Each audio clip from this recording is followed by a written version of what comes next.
नमस्कार। आज हम एक बहुत बहुत ही ज़रूरी टॉपिक पर बात करने वाले हैं। एक ऐसी समझ जो हर बच्चे को स्ट्रॉन्ग और सेफ महसूस करने में मदद करती है। हाँ, हम बात कर रहे हैं गुड टच और बैड टच के बारे में। तो सबसे बड़ा और सबसे ज़रूरी सवाल यही उठता है, अपने शरीर को, अपनी बॉडी को सेफ कैसे रखें? चलिए, इस पूरी चर्चा में हम इसी सवाल का जवाब ढूंढने की कोशिश करते हैं, बिल्कुल सिंपल और साफ तरीकों से। सबसे पहले इस एक सबसे पावरफुल नियम को समझ लेते हैं। ये मेरा शरीर है और मैं इसका बॉस हूं। इसका मतलब बिल्कुल साफ है कि हर किसी का शरीर सिर्फ उसी का है और वो ही उसका बॉस है। मतलब ये कि उसकी मर्जी के बिना कोई भी उसे छू नहीं सकता।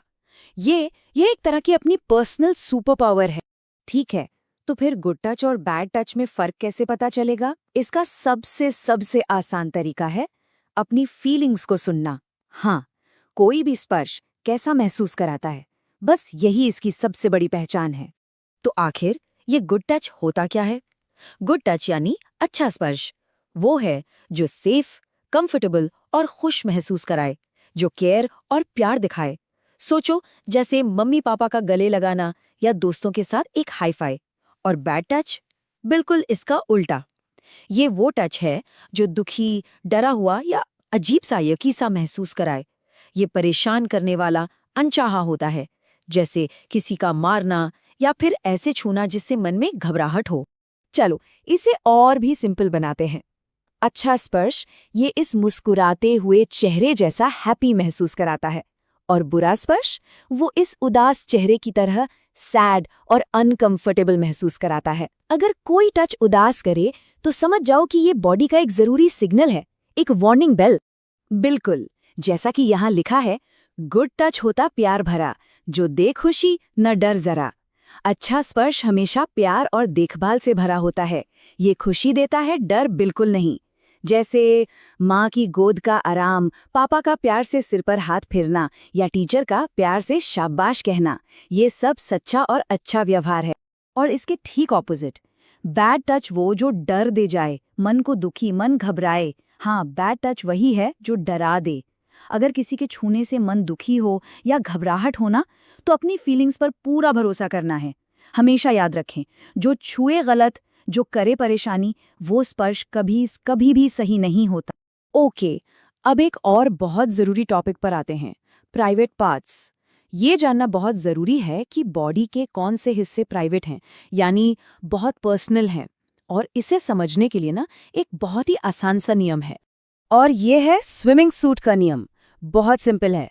बॉडी के जो भी पार्ट्स स्विमिंग सूट पहनने पर कवर हो जाते हैं, वो प्राइवेट पार्ट्स होते हैं। और हाँ, ये नियम लड़कों और लड़कियों दोनों के लिए बिल्कुल सेम है। तो यहाँ देखिए, इसमें आते हैं होंठ, छाती, शरीर का पिछला हिस्सा यानी नितंब, और पैरों के बीच की जगह। ये बॉडी के सबसे पर्सनल हिस्से हैं और इन्हें सुरक्षित रखना हर किसी का अधिकार है। तो फिर सवाल ये है कि इन्हें कौन छू सकता है? इसके नियम एकदम क्लियर हैं। सिर्फ आप खुद, जब नहा रहे हों या साफ सफाई कर रहे हों। आपके माता पिता, जब वो आपको साफ करने या कपड़े पहनाने में मदद कर रहे हों। और हाँ, डॉक्टर, लेकिन सिर्फ और सिर्फ तब जब आपके माता पिता आपके साथ कमरे में हों। बस, इनके अलावा और किसी को भी इन्हें छूने की इजाज़त नहीं है। पीरियड। चलिए, अब राज और भावनाओं के बारे में थोड़ी बात करते हैं, क्योंकि कभी कभी कोई कुछ बातें राज रखने के लिए कह सकता है, लेकिन हर राज अच्छा नहीं होता। यहाँ पर अपनी अंदर की आवाज पर भरोसा करना बहुत काम आता है। तो सोचिए, एक मजेदार सरप्राइज और एक गंदे राज में क्या फर्क है? एक सरप्राइज जैसे कोई बर्थडे पार्टी या गिफ्ट, वो तो खुशी और एक्साइटमेंट देता है ना? लेकिन एक बुरा राज वो अंदर से दुखी, डरा हुआ और बेचैन सा महसूस कराता है। यही पॉइंट है, हमारी भावनाएं बिल्कुल शरीर के अलार्म सिस्टम जैसी हैं। ये हमारा पर्सनल सुपर हीरो सिग्नल है।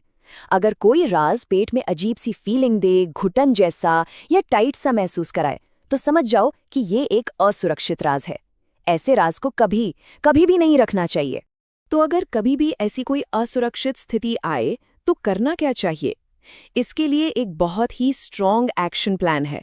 हम इसे कहते हैं ना जाओ बताओ। सिंपल। ये 3 कदमों का एक सीधा सा नियम है। स्टेप 1, जोर से ना बोलो। स्टेप 2, वहां से हटकर किसी सेफ जगह पर जाओ। और स्टेप 3, किसी ऐसे बड़े को बताओ जिस पर आप भरोसा करते हो। इसे याद रखें, ना जाओ, बताओ। सबसे पहला कदम है अपनी आवाज, और ये बहुत पावरफुल है। जैसा यहाँ लिखा है, तुरंत बोलो, नहीं, मुझे पसंद नहीं। अगर कोई भी अनकंफर्टेबल महसूस कराए तो बिना डरे जोर से और साफ साफ कहना है, नहीं, मुझे ये पसंद नहीं। ये एक बाउंड्री सेट करता है, और इस ना की इज्जत करना हर किसी के लिए जरूरी है। अब आते हैं इस एक्शन प्लान के सबसे जरूरी हिस्से पर, ये जानना कि मदद के लिए किसके पास जाना है। और यहीं पर सुरक्षा घेरा या सेफ सर्कल काम आता है। तो एक पल के लिए सोचिए, अगर कभी डर लगे या कुछ गलत महसूस हो, तो वो कौन लोग हैं जिनसे बिना किसी झिझक के बात की जा सकती है। अपने भरोसेमंद लोगों को पहचानना ये बहुत बहुत जरूरी है। ये सुरक्षा घेरा उन्हीं भरोसेमंद बड़ों से बनता है जिन पे पूरा विश्वास हो। ये हो सकते हैं माता पिता, दादा दादी, नाना नानी या आपके टीचर्स। ये वो लोग हैं जो हमेशा बात सुनेंगे और हमेशा मदद करेंगे। इसीलिए तो कहते हैं, माँ पापा से कहो, डरना नहीं। हमेशा हमेशा ये बात याद रखें, तुम हो खास, तुम हो अनमोल, अपनी सुरक्षा रखो तुम गोल। हर बच्चा स्पेशल और कीमती है। सेफ्टी सबसे पहले आती है। अपनी बॉडी की इज्जत करना और उसे सुरक्षित रखना, ये एक अधिकार है। सही गलत की पहचान करना, हिम्मत रखना और हमेशा सच का साथ देना, यही सबसे बड़ी ताकत है।